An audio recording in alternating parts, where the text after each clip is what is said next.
Chers auditeurs, bonsoir. Vous écoutez Méridien Zéro, l'émission libre et rebelle de langue francophone de Radio Bandiera Nera.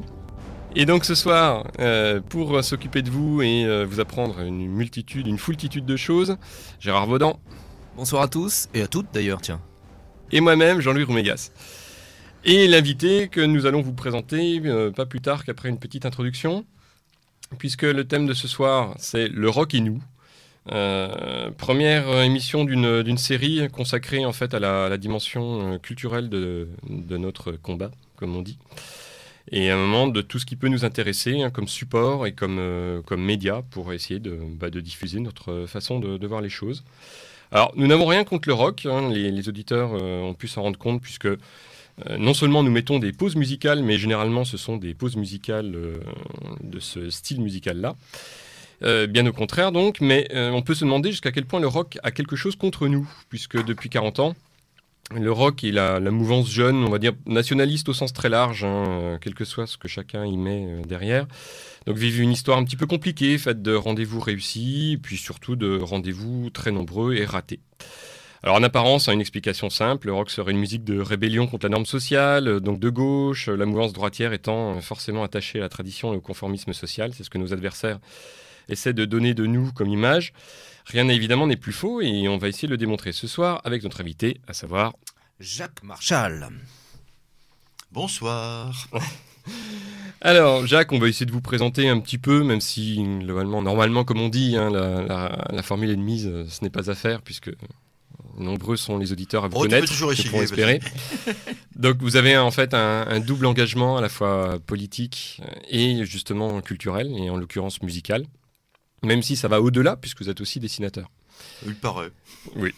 Et donc, globalement, vous avez balayé, de par votre engagement, ces 40 dernières années, aussi bien dans le domaine politique que, pour le coup, dans le domaine à la fois musical et graphiste. Donc, nous, ce soir, on vous invite plutôt sur l'aspect, évidemment, musical. On pourra faire l'aspect dessinateur pourra faire l'objet d'une autre émission, une autre fois. Oui, le jour où on aura une télé, ce sera plus pratique. Voilà, tout à fait. Et puis, évidemment, on va aborder l'aspect politique, la dimension politique, même si j'avais lu, je crois avoir lu quelque part, que finalement, vous aimiez bien quand même distinguer les deux, l'aspect esthétique et politique. Est-ce que je me trompe ? Non, pas du tout. Je vais dire franchement, il y a des musiques rock de chez nous, comme on dit, d'inspiration nationaliste, identitaire, européenne, tout ce que tu veux. Et parfois, je dois le dire, parce que c'est la vérité, c'est mauvais. Alors, j'ai pas envie de dire que quelque chose que je trouve mauvais est bon. Voilà. En revanche, il y a de la part de gens que nous avons de graves motifs de ne pas apprécier, il y a parfois des créations intéressantes. Alors, je suis toujours un petit peu tangent entre deux là-dessus, entre l'aspect, disons-le, militant et celui purement esthétique. Ouais, vous êtes sur une base qui est qu'en gros, les bons sentiments, comme on a pu le dire pour le cinéma ou pour la littérature, les bons sentiments donc, ne font pas forcément la bonne littérature. Là, en l'occurrence, les bonnes motivations ne font pas forcément la bonne musique. Oui, pour une raison importante et profonde sur laquelle on aura l'occasion de revenir dans l'heure qui vient, ou les 75 minutes qui viennent, c'est que le rock a toujours, dès le départ, eu une dimension de transgression. Et alors, on peut s'en servir dans un sens transgressif vis-à-vis du système que nous détestons, mais il peut également être utilisé, il ne s'en prive pas, contre nous. Voilà. C'est un petit peu là-dessus que se situe la fréquente ambiguïté, mais on y reviendra. D'abord, je propose, si tu n'as rien contre, le titre de l'émission, le thème, c'est « Le rock et nous ». Alors, il y a le rock d'un côté, nous de l'autre. Mais alors, le rock, qu'est-ce que c'est ? Là, il faut toujours partir d'une définition préalable du sujet. D'abord, le rock, c'est en principe de la musique. Et la musique, c'est un art qui n'est pas comme les autres. Je vais essayer de vous faire sentir ça intuitivement. On a tous un sens esthétique. On sait tous apprécier la beauté ou l'horreur de choses en 3 dimensions. même un truc très élémentaire, on sait reconnaître une belle paire de fesses, par exemple. Non, mais c'est important, ça. Ce sont sur des critères comme ça que se fait dans une société la sélection sexuelle, le choix des partenaires, la reproduction du groupe humain, etc. C'est très, très important. De même, un autre art, celui qui utilise des mots, la littérature, la poésie, mais nous l'employons tous les jours quand nous parlons. Si ce que nous disons a un sens et éveille des connotations qui dépassent son strict contenu littéral, c'est de la poésie. On fait même de la poésie en parlant, d'accord ? Par contre, la musique, c'est complètement à part. D'abord, ce n'est pas indispensable. On peut vivre sans musique, et croyez-moi, il y a au moins un bon tiers, si ce n'est la moitié des gens, qui le font ainsi, qui s'en passent totalement. Oui, ça devient de plus en plus difficile d'y échapper quand même. Ça devient de plus en plus difficile d'y échapper, mais ce n'est qu'un bruit de fond dans ce cas-là. Il y a par contre des gens, j'en fais partie, qui ne peuvent pas s'en passer. Il y a peut-être un quart de gens comme ça, et puis, allez, disons un tiers ou jusqu'à une moitié, ça dépend, de gens qui aiment bien, mais enfin, chez qui c'est pas indispensable. Donc, c'est un art qui, dans une civilisation, dans un groupe humain, apparaît de façon tardive et toujours un peu marginale. Mais, alors là il y a un gros mais, la musique c'est en même temps ce qu'il y a de plus profond dans l'expression d'un groupe humain. Et c'est ce qui est de plus durable, c'est ce qu'il y a de plus permanent. Prenons un exemple tout con. Supposons. Non, là, on va aller un peu plus haut quand même. Ah oui, plus haut. Même si l'histoire de cul, c'est important, hein, le monde roule là-dessus finalement. Bon, mais on s'égare. Supposez par exemple, l'humanité entière est dévastée, l'Europe rasée, il reste 500 Français, 500 Allemands, peu importe, enfin, ou disons 500 Français sur une île déserte qui arrivent là, les mains vides. Ils vont faire un peu d'agriculture, ils vont trouver de quoi bouffer, ils vont maintenir leur culture. Mais comment ? Il n'y en aura pas un seul d'entre eux, à moins qu'on ait hérité d'un sociétaire de la comédie française dans le tas, qui va pouvoir vous reconstituer le théâtre de Molière. D'accord ? La recherche du temps perdu, personne ne sera capable d'en refaire le titre. On ne va pas redessiner la Tour Eiffel. Même Notre-Dame de Paris, on ne retrouvera pas les proportions. Personne va nous refaire Renoir, Léonard de Vinci, etc. etc. Mais avec un peu de bol, on a Doc Gynéco. Par contre, il y aura toujours un certain nombre de gens qui auront en tête des musiques, des chansons, et donc les poésies qui vont dessus. Il y aura le pire comme le meilleur. Il y aura le petit vin blanc qu'on boit sous les tonnelles, la plus batte des Java, ils ont des chapeaux ronds, mais il y aura aussi des airs de rock. Il y aura aussi des gens, mais un grand nombre, qui connaissent par cœur des airs d'opéra, Faust, Gounod. Si vous prenez dans le même cas une bande d'Allemands, vous allez pouvoir reconstituer la plus grande partie des chorales de Bach. Parce qu'ils ont tous entendu ça à l'église luthérienne quand ils étaient petits. Bon, dans la musique, et surtout la musique chantée et la musique chorale, il y a un principe d'éternité. Et on se souviendra bien sûr des marches militaires. Oui, ça pour le coup, ça fait écho en fait à l'émission qu'on avait fait avec Thierry Bouzard, justement sur le champ militaire et puis sur le champ militant. Oui, tu m'en as parlé, ça m'y a fait penser. Qui montrait en fait la profondeur, parce que sur le champ militant, on est remonté ensemble jusqu'à la Révolution française, et globalement, il y a des choses qui viennent de très très loin, ça c'est indéniable. On en retrouve jusque du temps de Louis XIV, bien sûr. Oui. Donc la musique est un art marginal, pas franchement nécessaire, mais en même temps, c'est le principe d'éternité d'une culture qui s'exprime dedans. Donc, voilà, je voulais en préalable mettre ça. Maintenant, on va rentrer dans le rock plus précisément. Bon, on peut se mettre un petit peu de musique, une musique à laquelle j'ai eu la faiblesse de collaborer, de participer. C'est un petit morceau que j'aime bien, qui s'appelle Les Droits de l'Homme, enregistré avec un petit groupe qui s'appelait Elendil, qui était actif à la fin des années 90. Le morceau lui-même, je me souviens très bien, il était mixé à l'été 2000, le jour où le Concorde s'est écrasé à Roissy. Donc j'ai un souvenir précis de ça. Voilà, on l'envoie et puis on continue après. À tout de suite. Ici c'est le pays, pas le tien mon bonhomme. Parce que c'est la patrie des droits de l'homme. Interdit de critiquer, interdit de protester, même tout seul à la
allez dégager.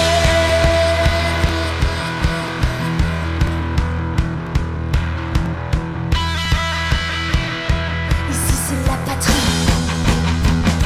des grandes déclarations. C'est une vraie manie, mais tout ça c'est du bidon. Tout écart de pensée est très peu apprécié. Apprends bien ta leçon, sinon tout droit la zone. Tu sais ça, les droits de l'homme. Chers auditeurs, de retour donc sur Méridien Zéro avec notre invité Jacques Marchal. Donc nous étions juste avant cette pause musicale donc à laquelle vous avez participé. Nous étions donc en train d'évoquer en gros la place de la musique dans le champ culturel et donc la place particulière qu'occupe cette discipline. Alors votre description en fait de la musique est générale, mais est-ce que ça vaut pour le rock? Parce que finalement un des gros reproches qu'il y a eu pendant très longtemps dans nos milieux contre le rock, et un reproche qui se maintient dans certains aspects de ces milieux, c'était un moment de dire que le rock finalement était une musique qui uniformisait, justement, qui n'était pas enracinée, qui avait en plus qui était le droit à la musique du diable. Hein. Voilà, qui était anglo-saxonne, etc. Et vous avez toujours eu par contre une position totalement différente là-dessus. Est-ce que c'est une musique de noir, le rock? On y viendra éventuellement. Ah, c'est important ça quand même. Est-ce que c'est une musique de oui, on y viendra. Alors là, c'est très compliqué. Alors, le rock, incontestablement, dans ses racines, ça vient de différentes sources, aussi bien country d'inspiration souvent irlandaise aux États-Unis, ou même d'inspiration scandinave. Il y a des choses qui viennent du boogie-woogie des noirs pio américains, hein, faut pas se le cacher, du swing un petit peu, comment dire, israélo-new-yorkais des années 30. Ça vient de là, mais faut le constater, c'est tout. Il s'agit ni de s'en réjouir, ni de blâmer le rock pour ses origines impures. Ce qui est important, c'est sa présence, et non pas d'où il vient.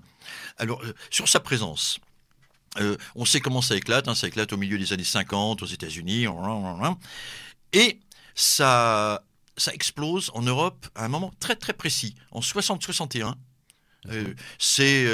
Alors là, on est au cœur des 30 Glorieuses, c'est la fin de la guerre d'Algérie, et il remplace d'un seul coup d'autres genres de musique que les producteurs véreux du showbiz nous avaient imposé depuis une vingtaine d'années, qui étaient tout l'exotisme cubain, mambo, cha-cha-cha, etc. Lorsque le rock arrive en France, ou en Italie, ou en Allemagne, il remplace quelque chose qui était objectivement de bien moindre valeur dans la culture de masse. Mais alors c'est quoi qui arrive? Quel type qu'est-ce qu'on a comme groupe, comme tube de l'époque ou les choses comme ça là? On a des choses absolument consternantes. On a les premiers tubes de Johnny Hallyday. Hop. Eugène Crampon, elle est pour toi celle-là. Jacques Marchal vient de pourrir ton idole. Ton idole. C'est vrai? Ah mais Crampon est un méga top fan de... Bon, eh bien, cette pourriture de Johnny Hallyday nous sort des daubes innommables, suivies par Eddie Mitchell. En plus, c'est ridicule, ils se donnent des noms à la con comme ça. Mais malgré eux, ils introduisent quelque chose de positif. Vous savez, c'est comme Molière. Hein. Les pièces de Molière, c'est inspiré des comédiens italiens, du théâtre italien. Les paysans s'appellent Sganarelle. T'as déjà vu des gens s'appeler comme ça en France? Jamais, hein, c'est de la folie. Scapin ou Tartuffe, c'est la traduction de Tartufo qui veut dire truffe en italien. Bon. Molière fait de l'importation italienne et n'empêche qu'avec ça, avec un petit peu de talent et parce qu'il y a une demande en France, il en fait un chef-d'œuvre de la littérature française. Eh bien, le rock, c'est pareil, c'est un matériau anglo-saxon, mais alors carrément anglo-saxon, qui a été importé pratiquement inchangé, juste traduit, mais qui très très vite a pris une signification que j'oserais dire identitaire, parce que tout simplement les adolescents de l'époque yéyé, 62, 68, se sont reconnus là-dedans. Et d'ailleurs, très très vite, c'est, je dirais, vers 63 ou 64, qu'on a arrêté de traduire systématiquement les chansons américaines pour créer des choses neuves. Mais alors, en Angleterre, il y a eu le même phénomène. les Beatles, ils explosent, tiens, encore au même moment, 62. Qu'est-ce qu'ils veulent faire, eux? Ils veulent réimporter le rock américain dans sa pureté originelle. Et le résultat, c'est qu'en 2 ans, ils créent un style totalement anglais. Voilà. Bon, donc ça c'est l'ambivalence des signes, c'est toujours comme ça. Le rock, ça démarre comme un succès d'année d'import américain, et ça démarre de façon à chier, faut pas avoir peur de le dire. Et en quelques années, en France, mais dans tous les pays d'Europe, il y a le même processus, ça prend une signification identitaire et même plus fortement enracinée que tout ce qui avait précédé, que tout... J'ai du mal à voir l'identitaire là, dans les premières chansons de Johnny Hallyday. Ou Ah non, les Mitchell. premières, non. Mais même après. Mais ceux... alors, ça, avec eux, jamais. Bon. Je veux pas faire de peine à Eugène Crampon, mais ce que fera Johnny Hallyday sera à chier d'un bout à l'autre. Mais réellement, ce à quoi ils donnent naissance, les gens qui les suivent, créent des choses. Alors bon, il y a le pire, le meilleur. Dans le meilleur, il y a eu Serge Gainsbourg, pourquoi pas le dire aussi, parce que c'est vrai. Mais le phénomène n'est nulle part plus évident qu'en Grande-Bretagne, avec toute la flopée de groupes british qui explosent dans les années 62-65 et qui, en un rien de temps, vous créent un style vraiment insulaire, anglais à n'en plus pouvoir, bien qu'il se soit explicitement référé à des modèles américains au tout départ. Est-ce que vous... Alors, bon, peut-être que certains auditeurs le savent, en ayant déjà lu un petit peu des choses justement sur les années 70. Lorsque vous êtes finalement avec Olivier Carré et Mario Ladic, le premier groupe, on va dire... alors, je vais pas dire nationaliste, je sais pas. Vous utilisez l'étiquette que vous avez envie, Jacques. Mais on va dire nationaliste par commodité, oui. Disons. Vous êtes le premier groupe de rock nationaliste dans les années 70. C'est un point... On parle, mon cher Jean-Louis, de science et violence, c'est de ça, science et violence. C'est quelque chose dont vous avez conscience, ce point de vue identitaire, ou c'est simplement le plaisir de faire du rock, de jouer de la musique, puisque je crois vous avez commencé à faire de la musique avant de la politique, si je ne m'abuse. En plus, c'est vrai, oui, c'est tout à fait vrai. Bon, on était quelques-uns, principalement Olivier Carré, oui, et moi, et puis 2-3 autres qui gravitaient autour. On faisait de la musique ensemble parce que ça nous plaisait, tout bêtement. Ça faisait partie de notre univers sonore, mental, culturel. Il n'y avait pas d'opposition entre ça et la partie, disons, militante, idéologique. Ça s'est fait tout seul. Et d'ailleurs, il y a eu le même phénomène qui s'est fait parallèlement en Italie avec le premier groupe électrique italien qui s'appelait Janus, qui est apparu à Rome exactement au même moment. Et en Allemagne, un autre qui s'appelait Ragnarök, qui est apparu à Stuttgart au même moment. Mais c'est marrant, toujours les Allemands, c'est toujours un peu plus tranché, quoi. Tu vois, Ragnarök, on va tout péter. Alors vous étiez en bonne relation avec les Italiens. Est-ce que vous aviez des relations avec les Allemands aussi, oui, aussi. Ils n'arrêtaient pas de venir pioter chez moi quand ils venaient à Paris. On se saoulait ensemble. Oui, non, excellente relation. D'accord. Ils étaient aussi marginaux, sans qu'il y ait aucune connotation péjorative, mais ils étaient aussi isolés dans leur univers politique et culturel, on va dire, que vous, ou pas, où il y avait une scène un peu plus... C'était complètement la même chose. C'était des gens qui étaient en marge des jeunes du NPD de l'époque, et qui en même temps aimaient le rock et savaient en faire. Voilà, c'est tout.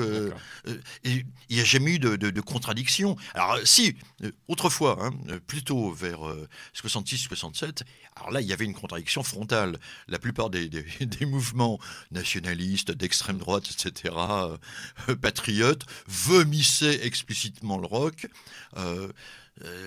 Des mouvements comme Europe-Action ou la Fédération des étudiants nationalistes, où officiaient des gens comme... là, je me mets à genoux, Dominique Vénère, Alain de Benoît, Pierre Vial, etc. Écoutez, les Rolling Stones, chez eux, c'était motif d'exclusion, quoi. Faut comprendre ça. Bon, moi, je me suis retrouvé dans un... Vous avez été exclu rapidement, vous? Non, mais j'y suis même pas allé en apprenant ça. Voilà, c'est ça, ouais, quoi. Non, je suis allé au Occident, où là, c'était beaucoup plus cool pour ça. C'était rock'n'roll, l'Occident? Ah, complètement. Ouais. Alors là, on se posait vraiment pas de questions idéologiques en général, et notamment pas là-dessus. Et, par contre, j'avais une question, moi, parce que vous dites, on faisait du rock, quoi, mais Le souci, c'est que, enfin moi, ce qui m'interpelle, c'est que finalement, de Johnny Cash à Lemmy de Motorhead, ils font tous du rock. Alors, bon, c'est quand même compliqué cette affaire. J'en discutais avec mon ami Wilsdorf il y a peu là. Je lui disais que Motorhead c'était quand même du rock'n'roll. Bon, ça l'a fait bondir. Alors, vous pouvez nous essayer de nous éclairer sur cette affaire là. Pourquoi finalement on appelle ça, ou on s'approprie une étiquette dès qu'on a une guitare, une basse et puis un type qui braille dans un micro avec une batterie derrière, bah voilà, on joue du rock. Eh bien, tu l'as entièrement défini, parce que le rock correspond à une technique d'instrumentation, une technique de représentation scénique, où il y a une batterie, alors avec beaucoup de caisses, de cymbales, une grosse caisse, des pédales pour taper dessus, des baguettes. Ça fait du boucan. Pour que le chanteur puisse s'entendre, il faut un micro. Des guitares électriques, c'est pas trop cher. Des amplis, tu mets dessus. Ben voilà, c'est le moyen le plus simple et le plus logique de faire du boucan, à pas beaucoup, pour même des salles assez grandes. Voilà, le rock, c'est d'abord une certaine technique d'écriture musicale. On évite le mode mineur, on évite également les accords trop complexes de jazz. Le rock, c'est simple. Faut jamais oublier ça. C'est identitaire parce que c'est simple. Oui, j'y reviendrai. Ouais, ça fait mal, ça, quand même. Mais oui. Non, Jacques n'a pas dit simpliste. J'ai pas dit simpliste, mais la simplicité du rock est une chose importante. Regardez, le jazz des années 20-30, que j'aime beaucoup d'ailleurs, je l'avoue, c'est relativement simple. Mais dans les années 50, ça devient une branlette intellectuelle avec Charlie Parker, etc. Ça devient une complexité avec des harmonies de piano totalement désarticulées. On n'y reconnaît plus rien. C'est intéressant d'un point de vue musical. Moi j'aime tous les genres de musique, y compris le baroque, la Renaissance, tout. Les marches militaires aussi. Surtout celles russes et prussiennes. Bon, mais le jazz des années 50 est quelque chose, mais qui se perd dans une sophistication insensée, et tu n'arrives même plus à danser dessus d'ailleurs, ça devient de la musique d'intello. Le rock, c'est le retour aux sources, c'est-à-dire des morceaux en 3 accords ou 4, pas plus, des harmonies simples, et en cela, mais ça rejoint le folklore traditionnel. D'accord, oui, c'est donc, la filiation que vous faites. Mais exactement, c'est l'électrification du folklore traditionnel. D'où tu as des définitions, batterie, de guitare, micro pour gueuler dedans et basse. Voilà, oui, c'est ça. Et attention, parce que le rock, ça existe maintenant depuis plus de 50 ans, et ça n'a pas tellement changé. Alors je dis pas qu'il va y avoir une nouvelle révolution esthétique qui va changer toutes les données. Le rap en est peut-être une de ce point de vue-là, et je ne m'en réjouis pas. Mais on pourra y revenir par rapport aux années 90. Comment dire, entre certains morceaux de punk rock actuels et les premiers morceaux des Kinks qui doivent remonter à 63-64, mais c'est toujours le même idiome. Oui. Donc, alors là, c'est vraiment une stabilité dans le temps qui mérite qu'on la prenne en considération et qui mérite qu'on s'y intéresse. On va faire une deuxième petite pause musicale. Qu'est-ce que vous nous proposez, Jacques ? Un petit Motorhead ? Non, je crois pas qu'il a ramené ça. Non, j'aime bien Motorhead aussi d'ailleurs. Non, je propose un autre morceau d'Elendil, le groupe auquel je collaborais, et je le propose surtout parce que là, pour le coup, c'est pas la fille qui chante, c'est moi qui ai pris le micro. Et qu'est-ce qu'elle a dit, la fille ? Jacques, lâche le micro ! Elle fait les chœurs derrière. Ça s'appelle Bouchon. Toujours les mêmes énergumènes qui viennent me pomper l'oxygène. Ils seraient capables de me faire tourner mal. Moi c'est calme en temps normal. J'en ai assez de voir leur tête, ils se sont trop payés. La mienne, ça ferait du bien que ça s'arrête avant que vienne la haine. Et je sens monter du très fond de mon être la sanguinaire pulsion, le criblière sans pardon de mon corps. Si j'étais pas si réfléchi, ça se terminerait en boucherie. Si j'étais pas si modéré, je crois que j'irais tous les tuer.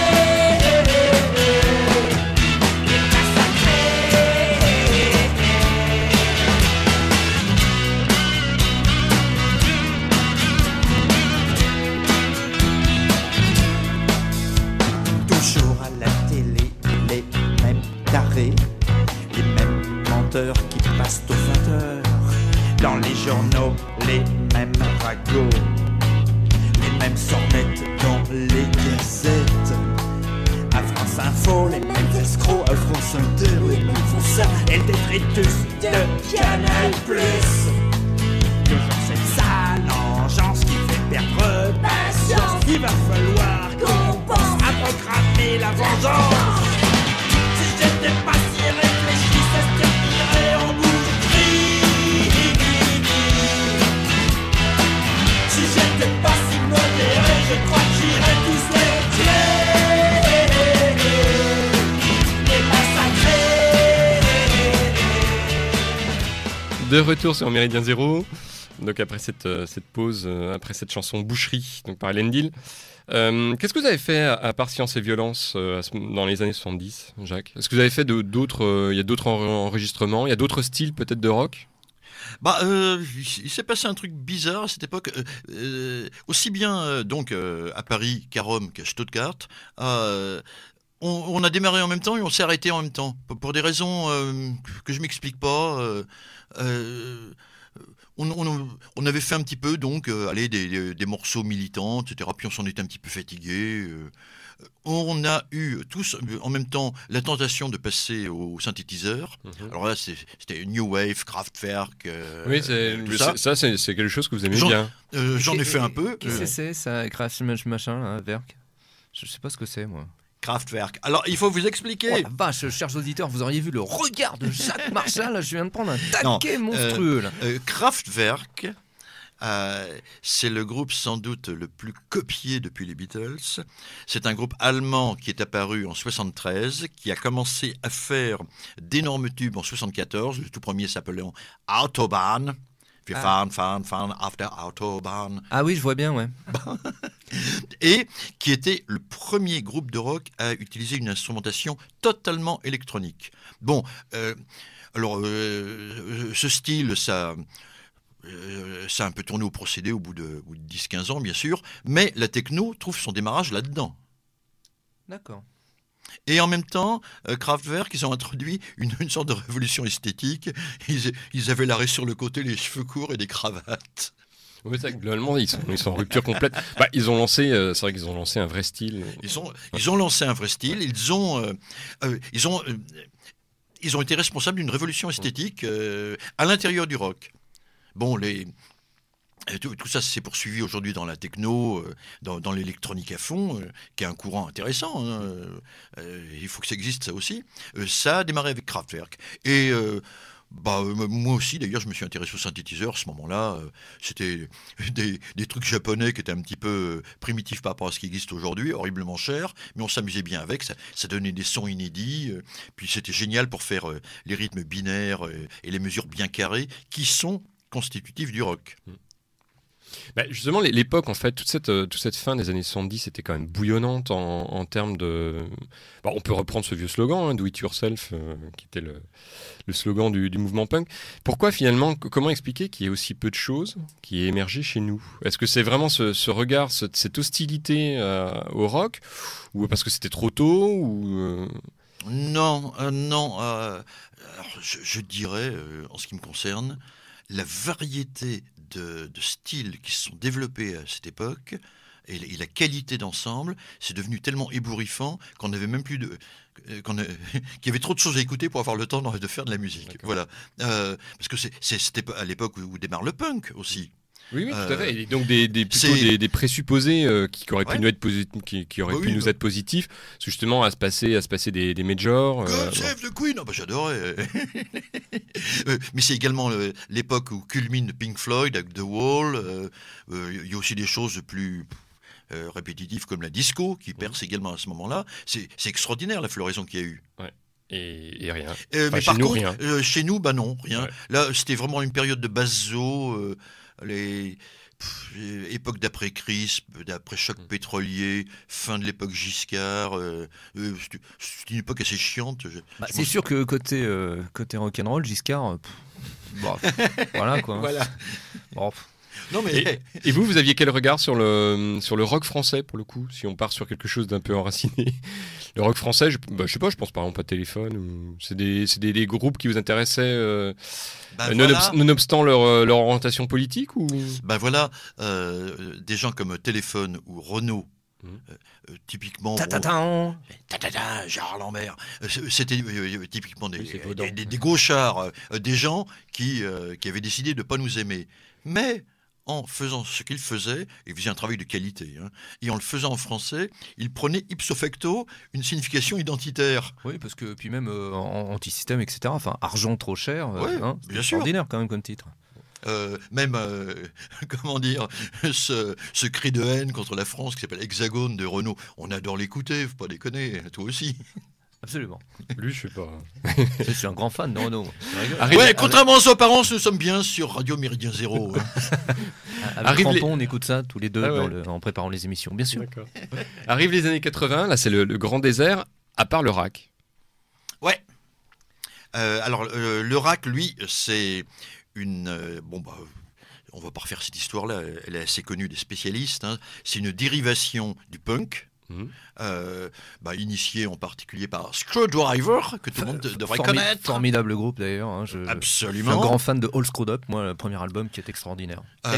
C'est là qu'il y a le clash entre Clash, les gauches, et une frange nationaliste, british, Union Jack, etc., qui dit allez vous faire foutre, et puis qui en rajoute. Et donc là, perce le RAC, Rock Against Communism, mais... Ouais, qui d'ailleurs a énormément évolué, puisqu'on est parti après sur le rock anticapitaliste pour finir sur un rock anti-système finalement. Oui, mais au départ, on est bien sur le rock anticommuniste, effectivement. Mais alors, oui, anti-gauchiste généralement, et anti-raciste, hein, autant le dire quand même, faut pas se cacher le petit doigt. Hein. Alors, non seulement dans les thématiques des paroles, etc., mais également dans le style, ça a pris son individualité. Bon, c'est devenu la musique Oi, la musique de Neusk, quoi, disons-le. Et vous, au moment où le mouvement émerge et commence à s'implanter en France, c'est quelque chose qui vous intéresse ou pas du tout? Ou déjà, en fait, il y a un point de vue qui est ouais, bof, j'aime pas. Je sais pas, j'avoue ne pas être enthousiaste. Si, au début, oui, mais au bout de... Parce que ça commence à durer maintenant, hein, ça fait bientôt 30 ans que ça dure, et je trouve ça un peu répétitif. Mais le rock aussi, finalement. Ouais. Alors moi je vais quand même apporter la contradiction, mon cher Jacques, parce que répétitif, moi j'irai pas jusque là. Comment dire, j'aime assez la musique aussi. Enfin, en tous les cas, j'écoute un peu de rock'n'roll, on va dire ça comme ça. Wilsdorf, oui, je l'ai dit. Et cela étant, moi j'ai beaucoup suivi tout ce qui était évolution du rock, notamment au niveau américain.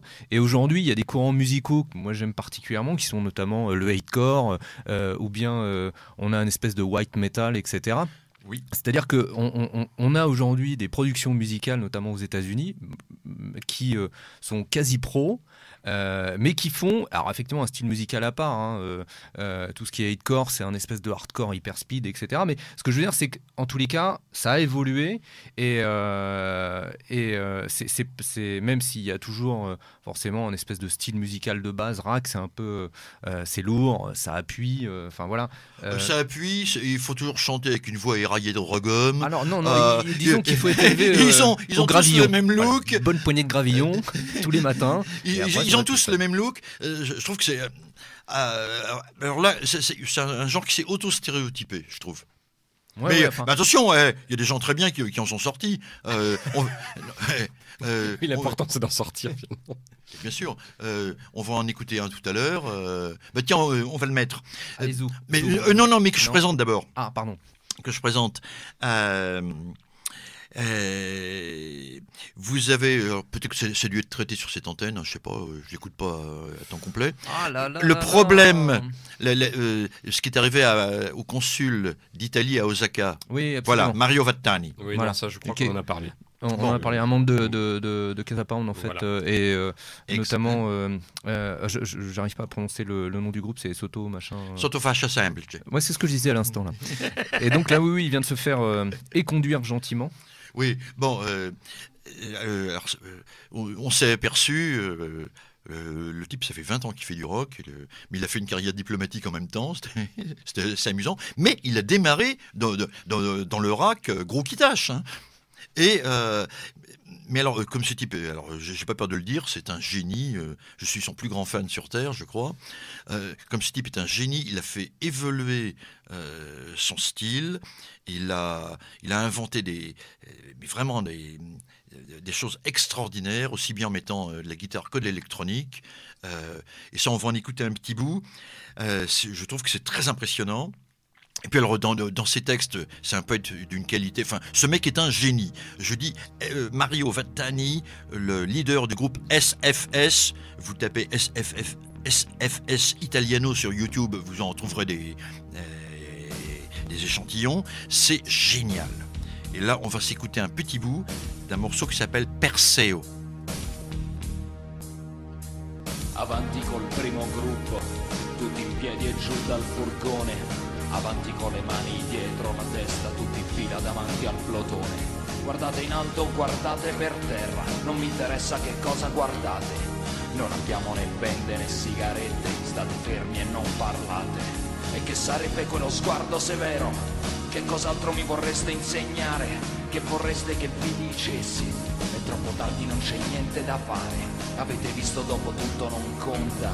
Se una volta eravamo amici, se una volta eravamo compagni di scuola, preferisco che siamo nemici. E adesso fuoco! Fuoco! Fuoco! Fuoco! Fuoco! Fuoco! Fuoco! Fuoco!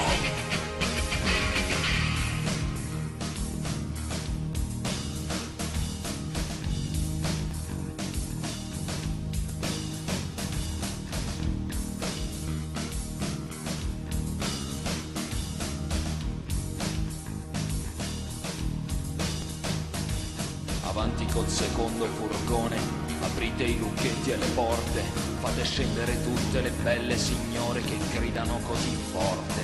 Fate attenzione al fango e alla terra, sono le donne che ho avuto nel letto, sono le donne che hanno detto di volermi bene, caricate e mirate al petto. Ho detto fuoco! Fuoco! Fuoco! Fuoco! Fuoco!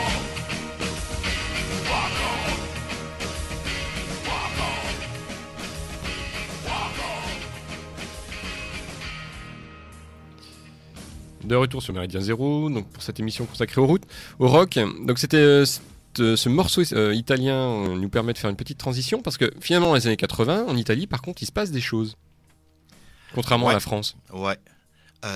Dans les années 80 ils ont construit quelque chose. Il y a eu vraiment accumulation du capital culturel dans notre mouvance de ce côté-là. Ils ont eu des groupes folk d'une très grande qualité et qui ont une continuité invraisemblable. La Compagnia dell'Anello, ils sont de Padoue, ils tournent depuis 1980. Hein, ça fait 30 ans qu'ils tournent.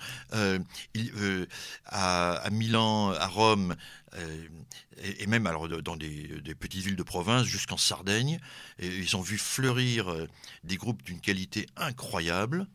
Et puis ils ont vraiment une originalité, ils ont inventé leur style. Un groupe comme Zeta Zero Alpha, je pense que tout le monde connaît ici, c'est un style à soi tout seul, c'est fabuleux.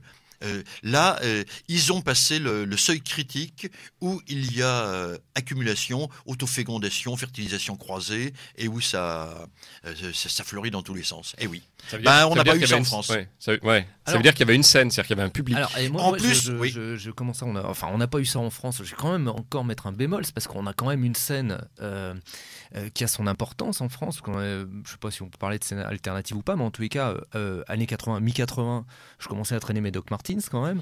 On a une scène punk rock avec tout ce qui est Chaos Production, etc. On va penser à tout ce qui est Reich Orgasme, comme Interne Sect, machin, etc. C'est quand même des gamins qui prennent, qui font du rock'n'roll, qui font du rock, en tout cas, c'est du punk rock pour eux. Ils commencent à revendiquer tout un tas de choses. Et derrière, on a ça évoluera là encore, et on aura autre chose. Par contre, c'est pas politique, je vous l'accorde. Enfin, en tous les cas, c'est pas aussi politique, mais parallèlement à ça, qu'est-ce qu'on a ? On a quand même, puisque ça fait partie de l'histoire, on a des groupes qui vont arriver après, qui sont beaucoup plus politisés, mi-80 quand même, avec Légion 88, Bunker 84, tout le tralala, Total Combat et tout le tralala. On retombe sur du rack, je suis d'accord. Mais c'est important. C'est la floraison du rack en France. C'est ça. Donc c'est quand même important de signaler tout ça. Par contre, la différence, à mon avis, avec notamment l'Italie, on a aussi une qualité musicale qu'on ne retrouve pas forcément en France, quoi. Je veux dire, en Italie, on a un petit peu plus que les 3 accords quand même. Et le public italien, Jacques, il dépassait le public militant, ou il restait quand même circonscrit à une mouvance Alors ça, c'est la chose la plus étonnante. C'est autant les groupes que tu citais, c'était la mouvance, pour ne pas la nommer, Blood and Honor et des choses comme ça. C'était très skin, autant le dire, c'est très Hulls. C'était underground. Autant en Italie, ce style existe et il cohabite, ce style vestimentaire et de comportement existe et il cohabite avec d'autres, y compris des sortes de hippies d'extrême droite à cheveux longs, sans problème. Alors, à quoi c'est dû ? J'en sais rien. C'est peut-être dû tout simplement au boulot que font tout l'ensemble qui est autour de Casapone, de la maison d'édition, etc., qui ont une approche transversale, où ils restent en contact avec tous les milieux constitutifs de ce qu'on appelle la musique alternative, la musique alternativa. C'est peut-être ça, j'en sais rien. Ouais. Ou peut-être que les Italiens ont une sorte de don pour former une communauté de base élargie comme ça, avec différentes nuances. C'est aussi un peuple qui chante. Les Italiens, ça chante tout le temps quand même. Ils braillent tout le temps. Non, c'est les Portugais qui braillent tout le temps. Non, mais Espagnols aussi. C'est peut-être un stéréotype, mais oui, ça compte ça. Ouais. Oui, non, mais c'est ça. Donc après, on chante beaucoup moins. Ça rejoint justement les émissions qu'on a fait avec Wilsdorf, Bouzard et compagnie. Ça peut expliquer pourquoi ils sont d'excellents musiciens partout, y compris dans des trous de province, mais ça explique pas l'ampleur du public qu'ils ont et le côté varié, diversitaire de ce public. Ouais. Ça n'explique pas. Et d'ailleurs, certains, même si c'était, disons, un petit peu plus variété, comme celui qui est mort il y a quelques années, là. Ah, zut. Massimo, oui, ouais. Massimino. Lui, il avait même fait pratiquement une sorte de percée aux franges de la variété officielle. Ouais, c'était ce qu'on appelait du VAC, c'est Variety Against Communism. Non, c'est méchant. Non, c'est bon ça. Je serais plutôt folk. Mais bon... du FAC alors. Il se faisait écouter en dehors d'une mouvance strictement idéologique.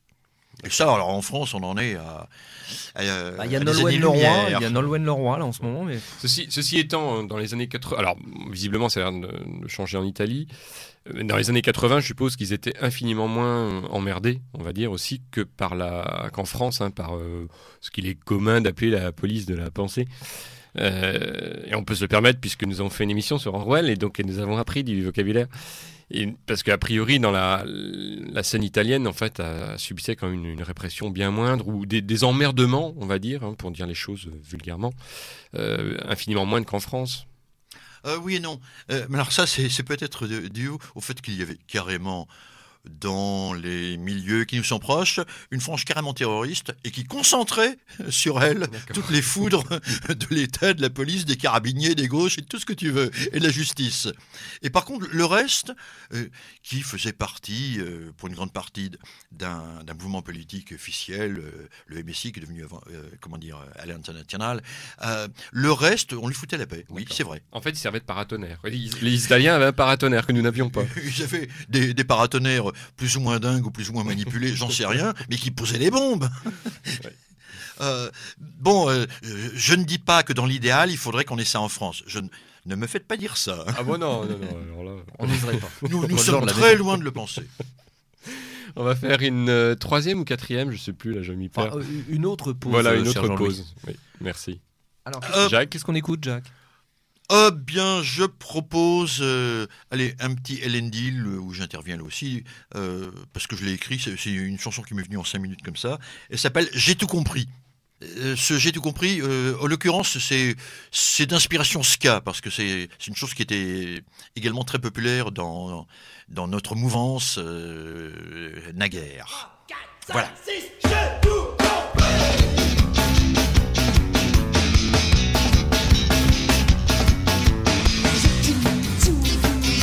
On me la fait plus, je peux pas croire à tes histoires. Je suis pas boire, je pas avoir. Mon cerveau, sans défaut, c'est le plus beau, y a pas photo. Je suis le best-of de tous les profs, philosophes, y a pas de genre.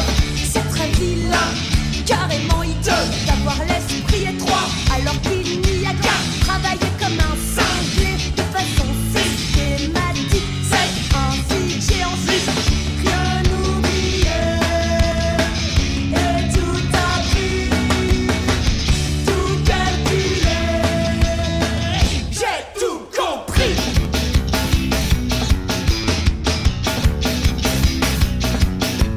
Je vois clair à travers les affaires aux commentaires. Je fouille les magouilles, les fripouilles, moi je les embrouille. Je plairais analyser plus loin que le bout de leur nez. Je sais tout et mieux que vous, je suis pas fou, j'ai Dieu dans le cou. C'est très vilain, carrément hideux, d'avoir l'esprit étroit, alors qu'il n'y a qu'à travailler comme un sanglier de façon systématique. C'est ainsi que j'ai ensuite rien oublié et tout appris, tout calculé. J'ai tout compris.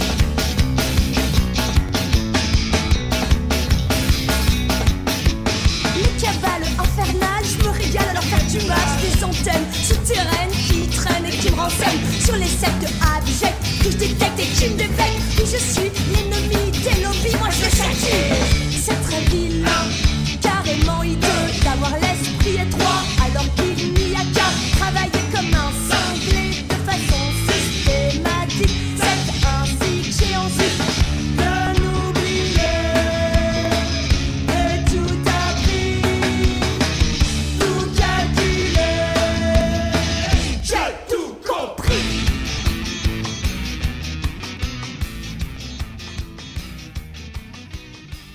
nous sommes repartis en effet, après cet excellent petit ska. On n'en a pas parlé du ska. Oui, le ska, c'est une chose amusante, c'est très amusante à jouer. Alors ça, il n'y a rien de plus excitant, hein. Assez amusante à danser et à écouter. Alors le ska, il faut dire la vérité, c'est une racine qui a, alors là, des racines quelque peu jamaïcaines. Bon, c'est comme ça, hein. C'est un collatéral du reggae qui a beaucoup blanchi entre-temps, voilà. Oui, parce que Qui a beaucoup accéléré aussi. on a quand même quelques beaux exemples de groupes blancs britanniques ayant fait du bon ska, Oui, du très bon ska. Madness. Par exemple. Indispensable, Madness. Ouais, tout à fait. Bien sûr, bien sûr. Et puis, il y avait toute une esthétique ska qui allait avec. Et ça, c'était devenu en fait un mouvement blanc, hein, avec les décors à damier, etc., les trucs bicolores. Le ska, ça fait partie de notre passé, même s'il a des origines impures qui arrosent nos sillons, etc. Nous arrivons dans les années 90.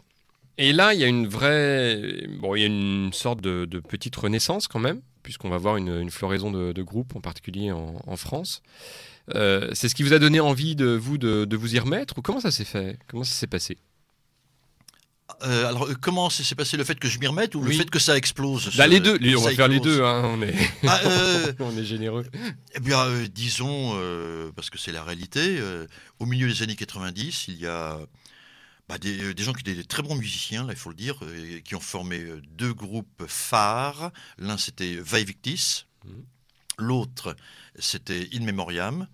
Le premier, il dérivait, disons, parfois vers le folk. Il a un très beau folk, alors que le second, lui, boitait côté, disons, hard FM, quoi, genre Metallica, hein, si tu vois ce que je veux dire.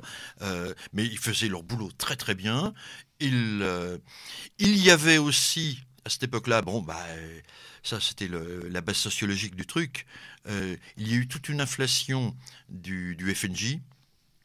Le Front National s'est mis à recruter par milliers, et donc de manière presque fatale, ça donnait un public à ces groupes-là. Alors il y a eu, j'ai nommé Veille Victis, tout le monde s'en souvient, In Memoriam, mais il y a eu aussi Île-de-France, il y a eu Ion, il y a eu Traboulgon, il y a eu Elendil aussi, oui, j'y étais. Un petit peu. Il y a eu... Il y avait Brixia, il y avait Kaiserbund aussi. Oui. Dans la techno, il y avait le rap avec Basic Seltos. Exactement, je voulais pas le dire, mais bon. Mais si, il faut en parler parce que c'est quand même ça aussi, c'est une évolution. Ça marque l'histoire. Effectivement, ouais. D'ailleurs, je pense que ça n'a pas été spécialement reconduit comme expérience. Enfin, non, on va y revenir sur le rap. Ouais. Après. On va y revenir un petit peu après. Mais et donc vous, parce que là, pour le coup, il y a sans offense, hein, mais une petite différence générationnelle. Ah, complètement, oui. Ouais, ils étaient beaucoup plus vieux que vous, les autres, Jacques. Non, oui, alors, la première fois que j'ai vu dans une réunion Fronat un groupe rock qui s'amène, je me mets à faire des bons de carpe, mais ils sont en l'air, youpi, c'est de retour. Depuis le temps que j'attendais ça, c'était Vae Victis. Et, ah oui, alors là j'étais enthousiaste, puis j'apprends que l'Indie ont un problème, ils n'ont plus de guitariste, je leur dis, ce que vous faites ça me fait marrer, je m'y mets, je sais me servir de ça, j'arrive, voilà. D'accord, oui, sur un simple remplacement, du coup, qui a duré quand même. Oh, ça a duré, non, ça n'a pas tellement duré, parce que le riff n'a pas duré. Ouais. Oui, alors c'est là que je voulais en venir, ça a fait... Ça a duré combien de temps? On a surfé là-dessus, quoi. Jusqu'aux années 2000, ça fait quoi, 6-7 ans? Ouais, c'est ça, à peu près. Hein. En comptant large. En 2000, c'était déjà mort. Et ça a vraiment éclos en 87-97. Hein. 4 ans maximum. Donc on peut incriminer, alors là pour le coup, je pense qu'on peut vraiment incriminer tous les bâtons dans les roues qui ont quand même été mis de l'extérieur. Ou de l'intérieur aussi, non? Oui. Alors non, les bâtons dans les roues de l'extérieur, c'est simple. La difficulté de trouver une salle, c'était épouvantable. Les Italiens, pour leur bonheur, ils n'ont pas cet inconvénient. Trouver une salle quelque part en France, à chaque fois, 3 fois sur 4, soit... on se faisait interdire, soit annulé par décision préfectorale, maintien de l'ordre, etc. Soit on était condamné à retomber dans des circuits très raques. Et alors, les petits jeunes gentils qu'on voulait attirer grâce au riff, quand ils voyaient les tatoués, les crânes rasés, ils se demandaient où ils étaient. C'était une cause de l'échec. Une autre, faut le dire aussi, il y a eu la scission au front. Et oui, ce que j'allais dire, parce qu'il y a aussi, c'est toute l'époque Maigret, MNR, etc. Et puis, on peut quand même le dire, le courant musical riff avait pris parti pour le MNR et pas pour le front. Je crois que c'était aussi ça.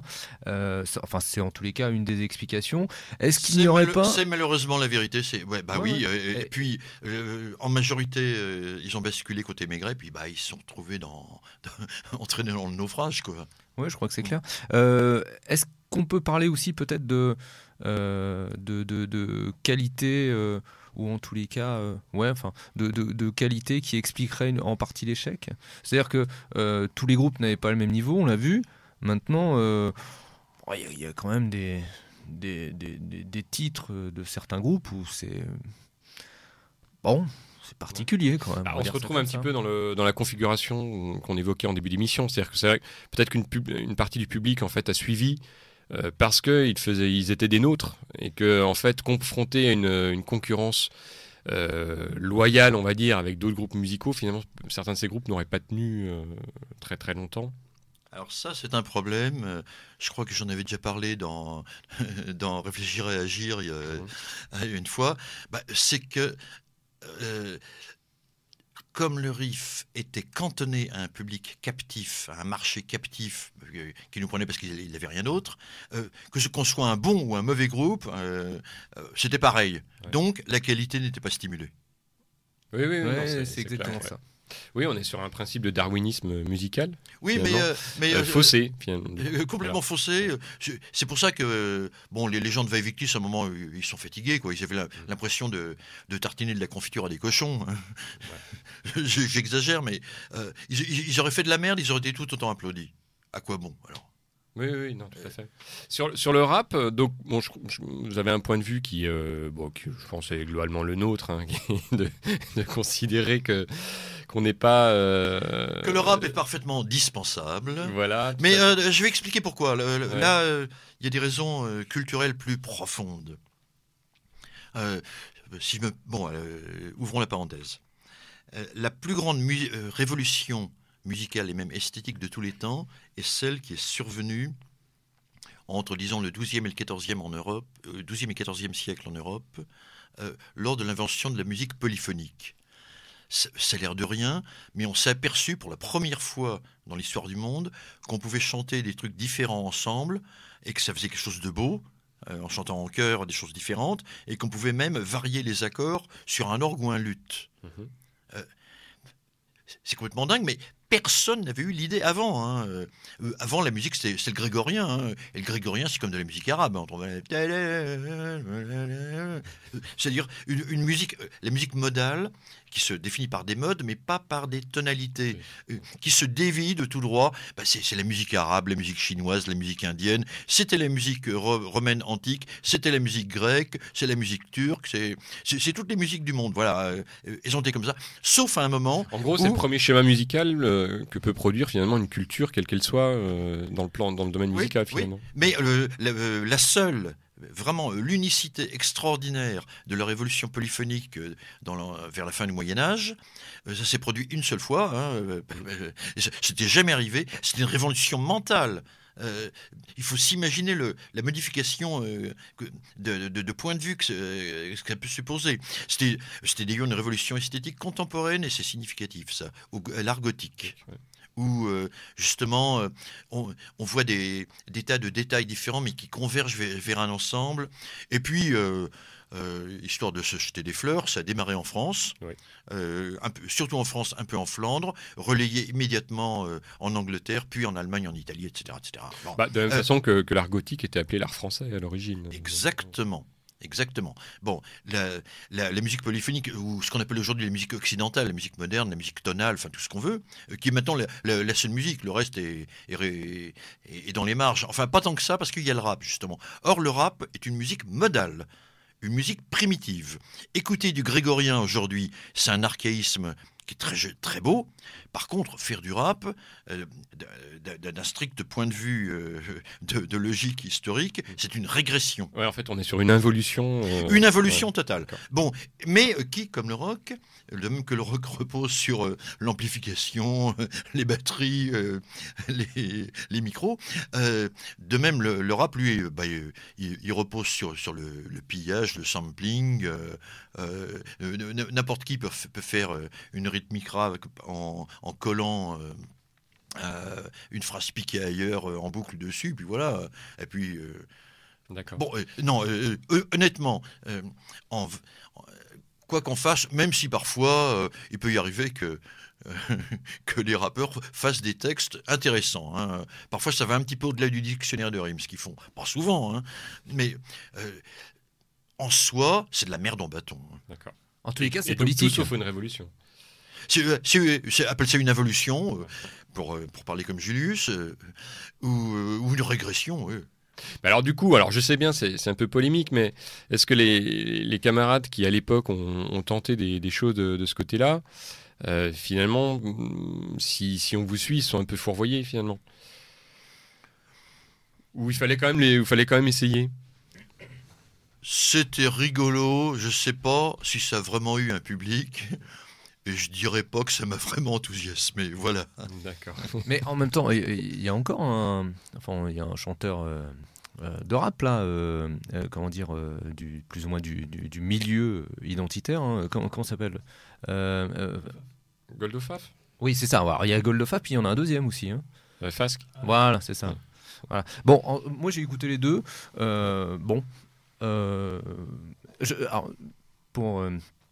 continuer sur ce que disait Jacques, il y a quand même quelques morceaux de rap qui parfois peuvent m'interpeller ou me toucher, moi. Je trouve que d'abord parce qu'il y a une revendication politique des fois, enfin souvent même plutôt, mais parfois il y a une sonorité, je sais pas moi, il y a quelque chose qui m'interpelle un petit peu. Alors c'est rare, hein, mais ça peut arriver. En tous les cas, ce qui est sûr, c'est que j'ai pas retrouvé ça dans les différents groupes qu'on a évoqués, c'est-à-dire que ce soit Basic Seltos, que ce soit Goldlofaf, etc. Même si les textes sont là, bon ok, on est bien d'accord. L'idée qui est derrière, il n'y a pas de souci. Par contre, effectivement, la transcription à la fois vocale, rythmique et puis l'esthétique qui va avec, en fait je ne l'ai pas retrouvé. Et c'est peut-être aussi une des causes de l'échec à mon avis. C'est-à-dire que moi je vais un gamin dans la rue, un gamin aujourd'hui, il écoute du rap entre autres. Voilà, pourquoi nous on n'est pas foutus de sortir, effectivement, comme on a pu sortir des groupes de rock. Moi, In Memoriam, Vae Victis, enfin voilà, pour ce qui est d'In Memoriam, j'appréciais énormément ce groupe. C'était un groupe qu'on pouvait faire écouter à des copains et qui disaient putain, c'est vachement bien ton truc là. Ouais, bah voilà, pof, prends le CD. Voilà, donc il y avait cette capacité à sortir quand même du milieu avec ce groupe. De par sa qualité musicale, les textes, et puis c'était, voilà, ça passait, c'était esthétique. Avec le rap, même un type un gamin qui aimait ou qui aime le rap aujourd'hui, vous pouvez lui filer un CD de Goldlofaf ou un CD de Basic Seltos, pas gagné quand même pour qu'il apprécie, quoi. Donc ça veut dire que on a peut-être qu'on n'est pas fait pour faire du rap après tout. Non, mais attention, le rap, malgré toutes les limitations au point de vue strictement musical qu'il a, et qui peut, pour moi, sont rédhibitoires, il a quand même une vertu, c'est un mode d'expression super, quand on a le bon flow qu'il faut pour exprimer l'exaspération. Il y a quand même un chanteur de rap qui s'appelle Faflarage, quoi. C'est quand même la classe. Ça vous dit rien, ça, Faflarage? C'est quand même monstrueux, quoi. Et ça, c'est un truc qui pourrait être éventuellement transplanté chez nous. Hein. J'y vois pas d'inconvénient. Hein. Le fait qu'une musique ait des origines pures ou impures, ça m'est égal. Hein. Je pense savoir. Ce qui est intéressant, c'est l'esthétique qu'on peut y retrouver et le message qu'on peut faire passer. Voilà. Après, sachant que l'esthétique il reste quelque chose de personnel, c'est où ça vous plaît ou ça vous plaît pas. La dernière fois que j'ai passé un CD de Hatecore à Eugène Crampon, il a fait c'est inaudible. Bon, effectivement, voilà, moi ça me plaisait, lui moins. C'est la dernière fois qu'il m'a prêté un disque de Sardou que j'ai fait ça. Je vais faire un aveu terrible. Je vais faire un aveu terrible. Il y a 3 ans environ, il y a un morceau de Eminem qui m'a énormément accroché. Je ne l'avoue. Non mais absolument, mais je pensais notamment à lui, carrément. Pour le coup, en effet, un des points que je trouve intéressant, c'est quand même le fait qu'on puisse reconnaître un rap blanc malgré tout. Et j'entends par là, par exemple, Eminem ou les Beastie Boys, où à un moment, il y a clairement quand même quelque chose dans la musique qui, d'une façon ou d'une autre, est lié à la dimension ethno-culturelle. Parce que je trouve que, par exemple, les Beastie Boys ne sonnent pas, ils ne sonneront jamais comme un groupe de rap noir. Mais bon, c'est peut-être une impression. Jean-Louis timide sur la fin de son approche. Non, parce que je vais y aller. Les auditeurs ne peuvent pas voir la tête que vous faites, toi et Jacques, et je sens bien que je ne vous convainc pas. Si, tout à fait. Alors honnêtement, le morceau Eminem qui avait accroché, à l'époque je ne savais même pas que c'était lui. Bon, je dirais pas que c'est parce que c'était blanc que ça me touchait plus, mais on peut pas exclure quand même. Pour les Beastie Boys, il y a certainement de choses comme ça. Bon, il y a des choses utilisables comme dans le rap. Je dis le ton d'exaspération que c'est génial à exprimer.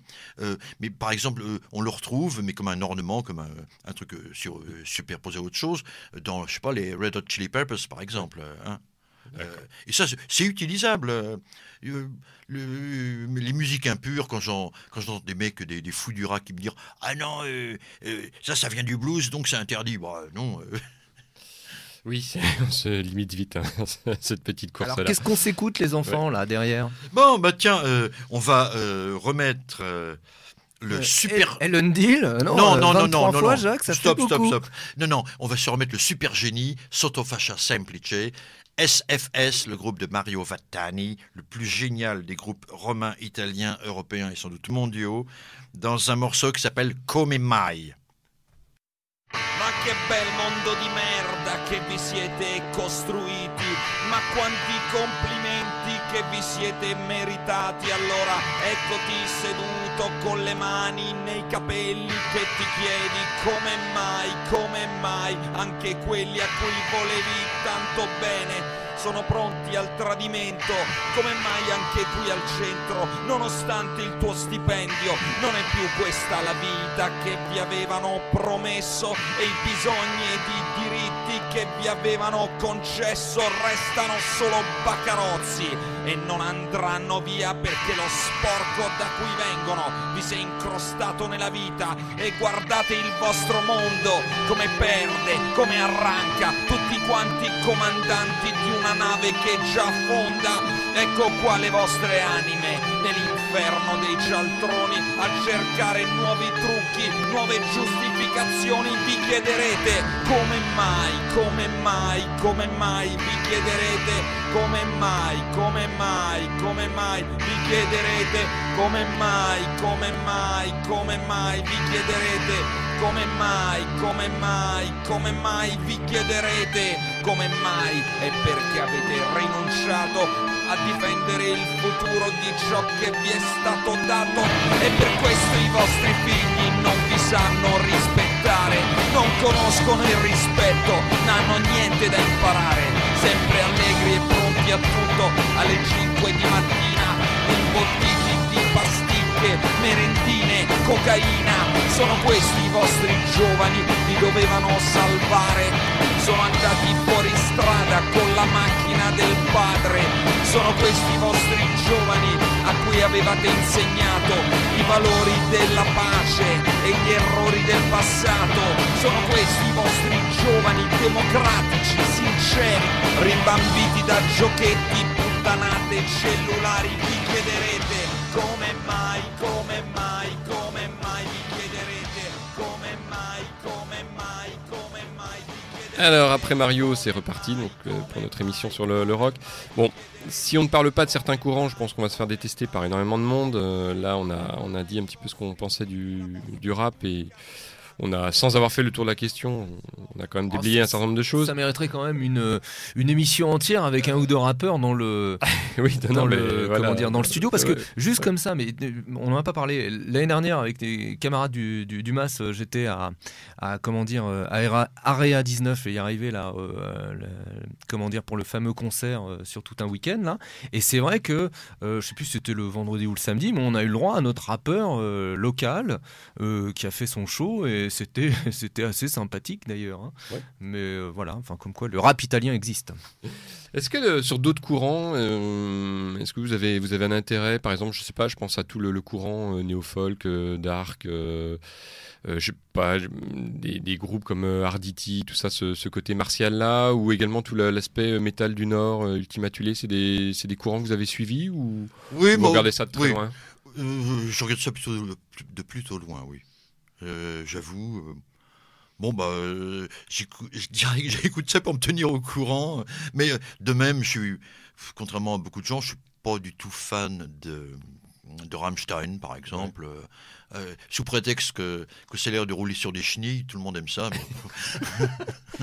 Non, enfin, Rammstein, parce que moi j'aime bien Rammstein. Rammstein en concert, c'est extraordinaire quand même. Il y a une esthétique. Oui, le radeau qui flotte sur la foule, là, c'est géant. J'admets. Le type qui prend feu, enfin bon, j'en passe, c'est des meilleurs. Non, c'est quand même. Là, il y a une dimension martiale, artistique, qui peut effectivement interpeller. Après, voilà, c'est comme le reste, hein, ça braille quand même, donc faut aimer, là. Eugène. Oui. Mais ce qui est fou par rapport à ces deux scènes-là que je viens d'évoquer, c'est quand même le foisonnement qu'on trouve ailleurs. Et qu'on ne trouve pas en France. On tourne un petit peu autour de ce point noir quand même, hein. Le rock viking, à part en Normandie, ça c'est pour Sturm. C'est quand même pas super gagné quand même, quoi. Enfin, Sturm, c'est un Normand du Sud. Ouais. Mais quoi qu'il en soit, les pays nordiques en tous les cas ont un courant musical, oui, qui est extraordinairement vivace et multiple. Bon, le Ultima Thule quand même, Jacques, vous... Bien sûr. Ça vous parle un peu quand même. D'autant plus que très souvent, d'abord c'est très bien fait, très bien produit, c'est très mélodique aussi, il faut le dire. Ouais. Alors les thématiques, par contre, il se fait que je comprends le suédois, c'est comme ça. C'est vrai? Bah oui. Frühstück alors. Mais Jacques a des ressources incroyables. Mais c'est inimaginable qu'on puisse faire ça chez nous. Ça paraîtrait d'un patriotisme cucul la praline. C'est dommage, hein, on devrait essayer, mais... Pourquoi? Parce C'est que pas facile. ça dit quoi? Ah bah, par exemple, ils parlent de leur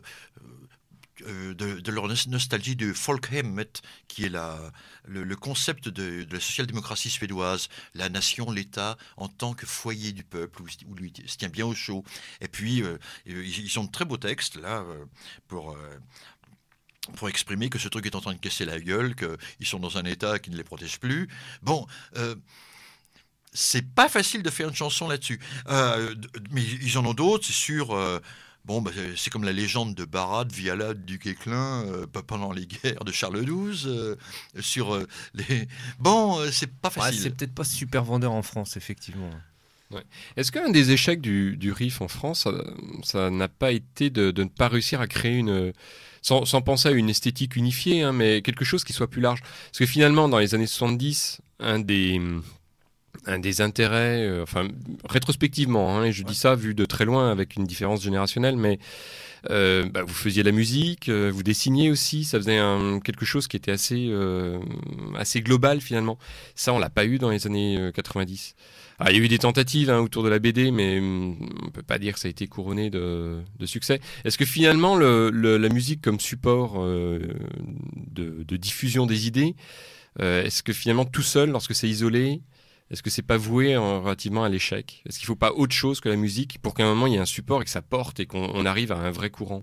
Est-ce que la musique peut diffuser des idées? Je me demande. D'accord. J'ai vraiment des doutes. Ouais. Bon, mais dans l'échec du riff, il y en a un fondamental. Il n'a pas été capable de créer un seul classique, un seul hymne. Pourquoi?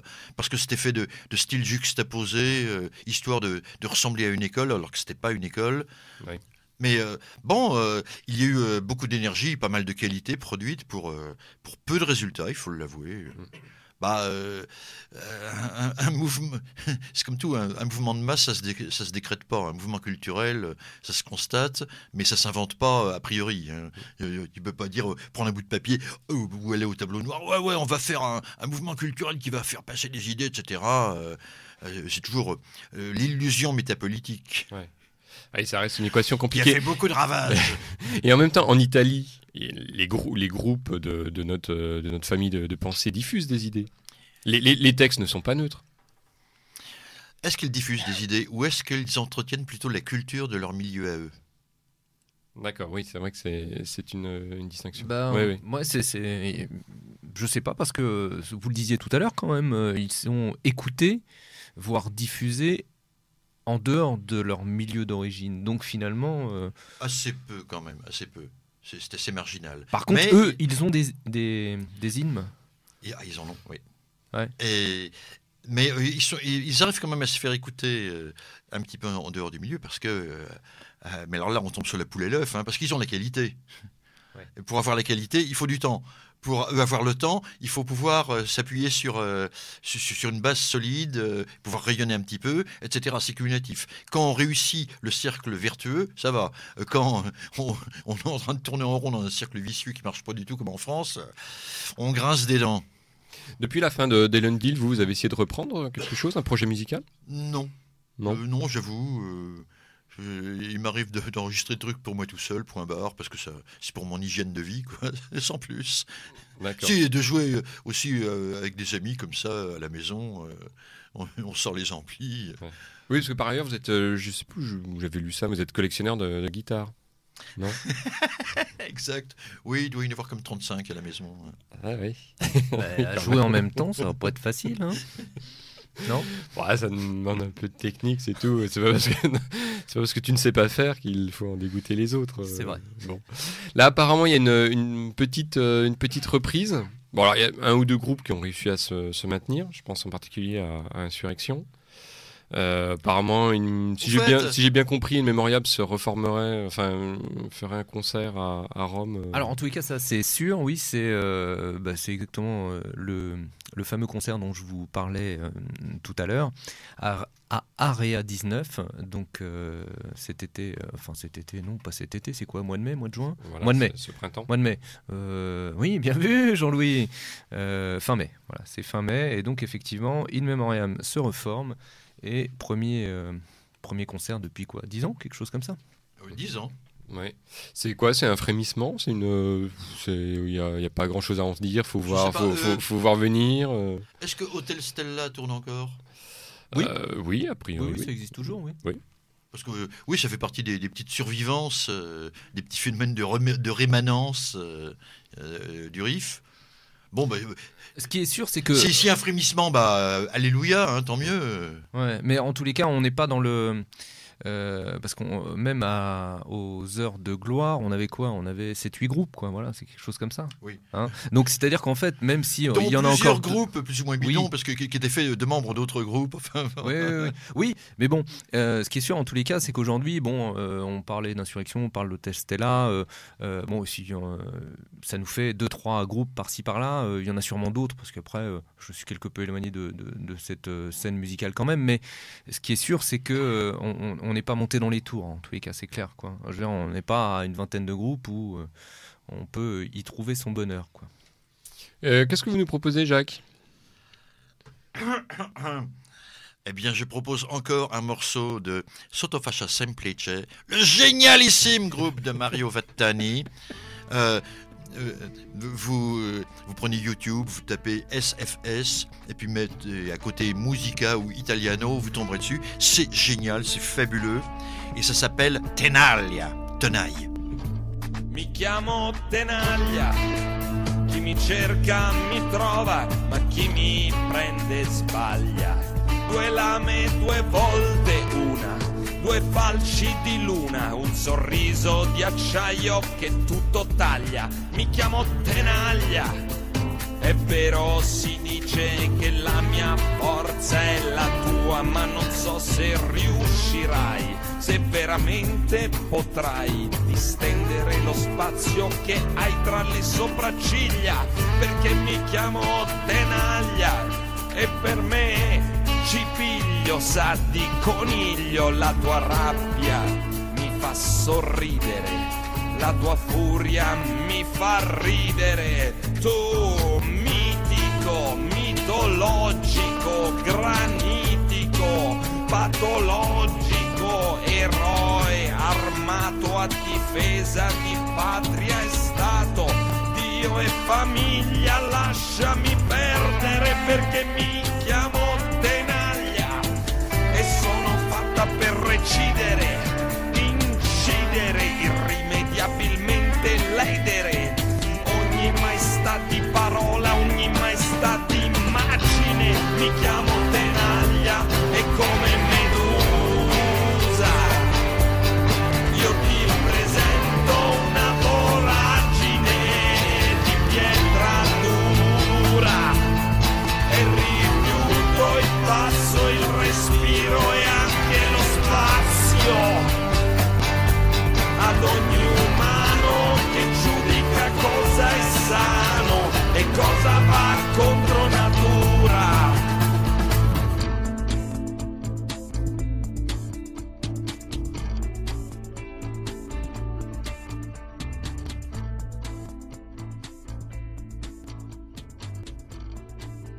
Après ce dernier morceau, non, c'est peut-être pas le dernier d'ailleurs, nous allons voir, donc de ce génial, comment il s'appelle déjà, Jacques? Sottofascia Semplice, en initiale SFS. Voilà. Donc on va entamer la toute dernière partie de cette émission. Donc finalement, parce que nous c'est ce qui nous intéresse quand même, on vous a fait venir un petit peu pour parler de vous, parce que vous êtes un des rares de la mouvance à avoir ce point de vue rétrospectif sur les années qui ont passé. Ce qui est, je le dis avec un vrai sens positif. Mais nous, ce qui nous intéresse, c'est quand même dans quelle mesure le rock participe à en fait, comme support à la vision d'une certaine, à une certaine vision du monde. Et puis, évidemment, dans quelle mesure ça peut porter, nous, notre combat et comment on peut arriver à faire avancer nos idées. Donc, finalement, est-ce que le rock peut servir de support à ça ? Alors là, soyons réalistes, tant qu'on n'accède pas à MTV, c'est pas la peine d'y penser. Le rock, notre rock, ou nos formes de rock qu'on peut produire nous-mêmes, ont pour fonction d'enrichir, si tu veux, la culture du groupe, de participer à sa cohésion, ou au contraire, éventuellement, d'y découper des factions. Il y aura la bande rock, la bande techno, d'accord, mais il ne faut pas se faire trop d'illusions au-delà de ça. Ouais. C'est un peu pessimiste. Non, mais bon... mais de toute façon, écrire des livres, c'est pareil. Oui, non, c'est vrai. Le fait que ça puisse... Imaginez que ça puisse, par miracle, répandre des idées d'un seul coup à travers les vastes masses du peuple français. Non, il ne faut pas rêver. Soyons réalistes. Alors, il y a un obstacle là-dessus, dans les limites que je pose, c'est-à-dire entretenir notre culture, notre cohésion, l'enrichir, y mettre d'autres résonances. Il y a un obstacle qui est d'ordre technique et économique. C'est que chacun sait que le CD qui se vend et qui se vend cher a connu son époque dorée pendant les années 90 et que depuis, c'est la copie, le MP3, etc. Donc, oui, finalement, le riff est arrivé sur la queue de la comète, finalement. Le riff s'est cassé la gueule sur cet obstacle, entre autres, bien sûr. Oui, et ça, là-dessus, on échoue de toute façon sur quelque chose qui est qu'à un moment des réflexes de consommateurs perdure, quelle que soit la bonne volonté des uns et des autres. Et donc finalement la copie, les appels, je me souviens de certains appels à inviter la copie, à faire un geste militant, c'est largement tombé à l'eau. Évidemment, c'était pissé dans un violon, ça. Ouais. Mais attention, il y a une contrepartie positive. Alors là, je peux parler avec le recul historique que j'ai. Au début des années 70, une place de concert n'était pas plus chère qu'un album. Mmh. Et les concerts servaient en fait à faire parler d'eux pour faire vendre des albums. Oui. Aujourd'hui, c'est différent. La musique enregistrée est devenue, dans les fêtes, gratuite. Oui. Maintenant, le produit à vendre, c'est le concert. Mmh. Oui, et comme globalement et donc, important ça. Et donc, le fait que le rock soit intrinsèquement une musique identitaire, parce que simple, parce que finalement à la portée de tout type qui sait à peu près avec un tout petit peu d'oreille. Donc, les possibilités que les gens fassent des shows, normalement, devraient être importante. Alors, en dehors des obstacles d'ordre ordre public et menaces. Oui, mais c'est énorme quand même. Ça veut dire arriver à contourner cet arsenal qui, a priori, n'est pas, nos à la veille de baisser. On a très bien compris où poser le verrou. Mais si tu regardes le trend, la tendance lourde à long terme, c'est ça. Le rock est un spectacle vivant. Oui, oui. Au contraire du rap qui tend à devenir du théâtre sur bande enregistrée. Voilà. C'est un spectacle vivant, c'est-à-dire un spectacle qui pue la sueur. Il faut qu'il y ait cette dimension-là, toujours. Ça sent bon sous les aisselles de Lemmy de Motorhead. Oui, et c'est le concert, le concert qui participe en effet à la cohésion du groupe. Exactement, voilà. Par contre, juste comme ça, mais moi je trouve que un livre, un CD, ou en tous les cas de la musique, ça contribue quand même quelque peu, ça peut contribuer à alimenter, à être diffusé et à éventuellement convaincre quelqu'un. Même si je suis OK, en tant qu'on n'a pas M6 Musique, on ne touche pas le public le plus large qui soit. Mais en attendant, un travail de militant, parce que c'est aussi important à mon avis. Enfin, nous sommes des militants politiques, donc notre objectif, c'est bien d'aller vers l'autre et de le convaincre du juste choix que nous avons fait et de la justesse ou de la justice, pardon, de nos valeurs. Donc, un CD, un livre, ça permet aussi d'abonder dans un sens. Ouais. Et sur justement des gens ayant réussi dans cette branche-là musicale. Je crois qu'une fois vous aviez déclaré, alors je sais plus, dans une des interviews, que finalement Nolwenn Leroy. il y avait pas il y avait pas mal quand même de gens étant passés par les rangs justement d'Occident, enfin en gros par la mouvance au sens large dans les années 70, qui ensuite avaient fait de la musique, Madelin fait du rap, avait été DJ. Ces gens-là, alors ça je demande pas des noms, hein, bien sûr, je suis pas bon. Mais il n'y a jamais eu de renvoi d'ascenseur ou de gens donnant un petit coup de main. Tu parles de Bertrand Burgala. Non, mais c'est le plus connu, mais. Ah, voilà, je sais pas. non. Oui. Ouais. Ils veulent pas devenir des maudits. Hein. Non, mais alors, mais j'insiste sur cette idée. Il va falloir qu'on y reste. Hein.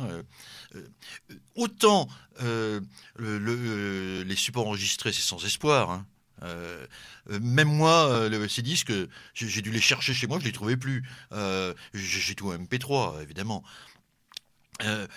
Autant c'est sans espoir, autant de même le livre dans le futur, il sera sur tablette graphique, sur iPad, et puis voilà. Hein.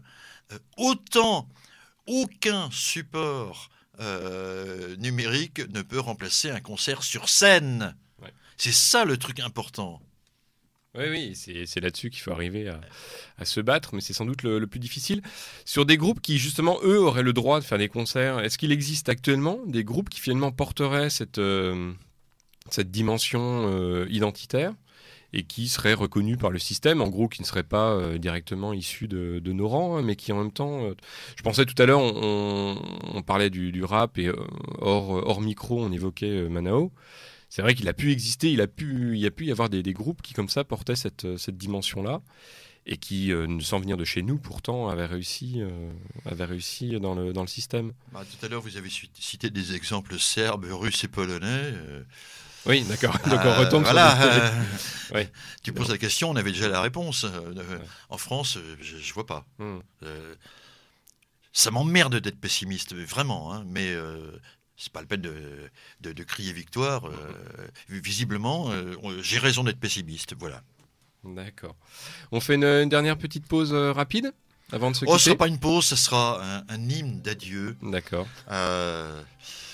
L'inno al sole, l'hymne au soleil, du toujours génial SFS. Ah, mais non, mais c'est indispensable à votre culture. Hein. Indispensable. Et c'est tout bêtement sublime. Et si vous pouvez trouver les paroles ou comprendre l'italien, vous verrez, en plus, c'est une profondeur à foutre le vertige.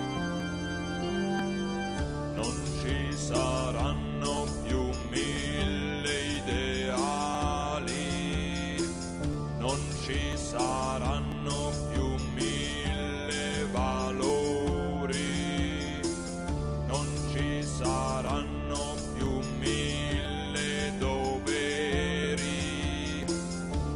Ci saranno più 1000 rancori, non avrò più 300 bandiere, non avrò più 300 tamburi, non avrò più 300 sacchetti di sabbia messi davanti a 300 muri, non avrò più 200 compagni né 200 camerati,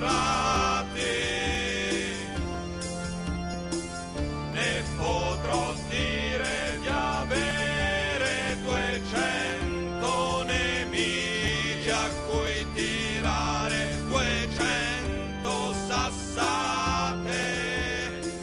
Sarà più facile lasciare che passi. Bon, mais sur cette émission s'achève. Nous vous remercions beaucoup, Jacques, d'être passé à Méridien Zéro. Vous pouvez retrouver cette émission donc sur notre blog, en podcast, enfin évidemment ce soir, et puis en podcast donc sur http://méridien0 en un seul mot .hautefort.com.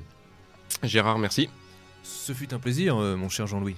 Et à Tout bientôt. le plaisir était pour moi. Bon, c'était un très bon moment. Sauf qu'il n'y a rien à boire dans cette tôle. Mais enfin, c'est quand même plus marrant qu'à Courtoisie.